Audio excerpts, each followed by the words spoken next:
വനിതാ ലോകകപ്പ് ക്രിക്കറ്റിൽ വിജയിച്ചാൽ ഇന്ത്യയെ കാത്തിരിക്കുന്നത് റെക്കോർഡ് സമ്മാന തുകയാണ്. ട്രോഫിക്കൊപ്പം ലോകകപ്പ് ജയിച്ച ഒരു ടീമിനും നൽകാത്ത സമ്മാന തുകയാണ് ICC വനിതാ ലോകകപ്പ് വിജയികൾക്ക് നൽകുന്നത്. 39.78 കോടി രൂപയാണ് ICC സമ്മാന തുകയായി നൽകുക. ഇതുവരെ പുരുഷ വനിതാ ലോകകപ്പ് വിജയികൾക്ക് ഇത്രയും വലിയ സമ്മാന തുക ICC നൽകിയിട്ടില്ല. ഈ വർഷം സെപ്റ്റംബറിലാണ് വനിതാ ലോകകപ്പ് വിജയികൾക്കുള്ള സമ്മാന തുക ICC പ്രഖ്യാപിച്ചത്.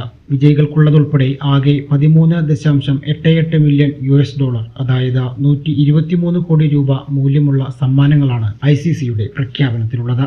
2022 സമ്മാനവുമായി താരതമ്യം ചെയ്യുമ്പോൾ 292% അധികമാണിത്. വിജയികൾക്ക് 4.48 മില്യൺ ഡോളർ മൂല്യമുള്ള സമ്മാനങ്ങളാണ് ICC നൽകുന്നത്.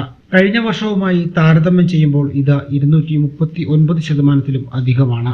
റണ്ണേഴ്സ് അപ്പിന് 2.24 മില്യൺ ഡോളറിന്റെ സമ്മാനം നൽകും. കഴിഞ്ഞ പുരുഷ ലോകകപ്പിൽ 4 മില്യൺ ഡോളറിന്റെ സമ്മാനങ്ങളാണ് ICC നൽകിയത്. അരനൂറ്റാണ്ടിനോടടുക്കുന്ന കാത്തിരിപ്പാണിത്.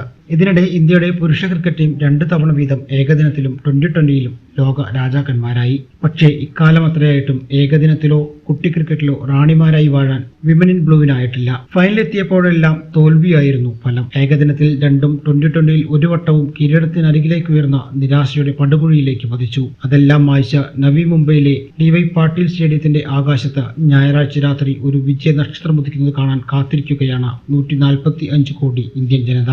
ഹർമൻപ്രീത് കൗർ കപ്പ് ഏറ്റുവാങ്ങുമ്പോൾ ഗാലറിയിലെ നീലസാഗരവും ലോകത്തിന്റെ വിവിധ ഭാഗങ്ങളിലിരുന്ന് കളി വീക്ഷിക്കുന്ന ആരാധകരും ആഹ്ലാദാരവങ്ങളിൽ അലിയും.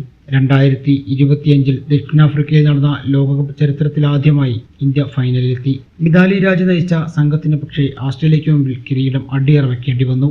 2017 ഇംഗ്ലണ്ടിലായിരുന്നു മറ്റൊരു ഫൈനൽ. മിതാലി തന്നെയായിരുന്നു അന്നും ക്യാപ്റ്റൻ. ഹർമൻപ്രീതും സൂപ്പർ താരം സ്മൃതി മന്ദാനയും ഓൾറൗണ്ടർ ദീപ്തി ശർമ്മയുമെല്ലാം കളിച്ച കലാശ പോരാട്ടത്തിൽ ഇംഗ്ലീഷുകാരോട് മുട്ടുമടക്കി 3ാം ഫൈനലിൽ പിഴക്കില്ലെന്ന പ്രതീക്ഷയിലാണ് ഇന്ത്യ. സെമിഫൈനലിൽ ഓസ്ട്രേലിയക്കെതിരെ നേടിയ റെക്കോർഡ് ജയം ആത്മവിശ്വാസം 10 മടങ്ങ് വർദ്ധിപ്പിച്ചിട്ടുണ്ട്. ഇനി കേവലം മണിക്കൂറുകൾ മാത്രമാണ് ഇന്ത്യൻ ടീമിനെ വിജയത്തിനായി കാത്തിരിക്കാനുള്ളത്.